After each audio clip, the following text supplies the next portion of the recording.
ساکن دههای توگرک جامعات دهات توگرک ناحیه واسه نورخان عظیموف با استفاده ثمراناک آب و زمین از قطعه زمین نزد حوالگیش همساله سه حاصل به دست می‌آورد.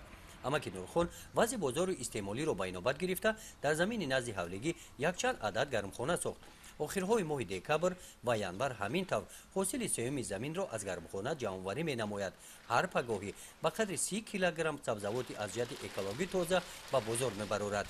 در خوجگی قشلوق نسبتاً به دیگر نمودهای زراعت‌هایی که به پرنیک است، زراعت‌های پرنیکی گرمخانه حاصل و نتیجهش خیلی زیادتر می‌باشد.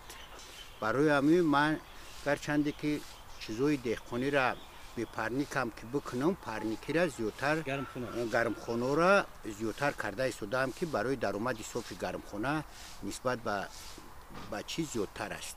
مقصد ما همی عبارت است که همون نرخ محصولات کشاورزی رو در بازار پست کردن است. در سمت تشکیل گرمخانه و استفاده ثمراناک زمین نورخان عظیموف تجربه بو دارد.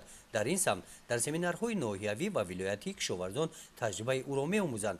پرورش و نگهداری سبزواتی از جهت اکولوژی تازه با استفاده از پاروهای محلی یکی از موفقیت‌های او میباشد.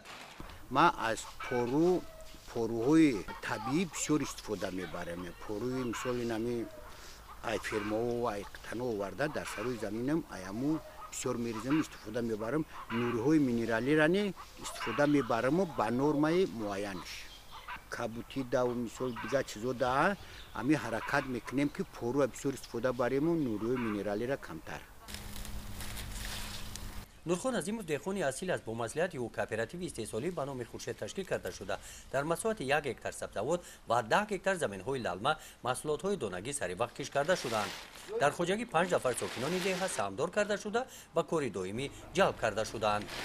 گزارش خوجا نظریف خدای نظر ظهوروف از ناحیه واسه برای برنامه اطلاعاتی نوید.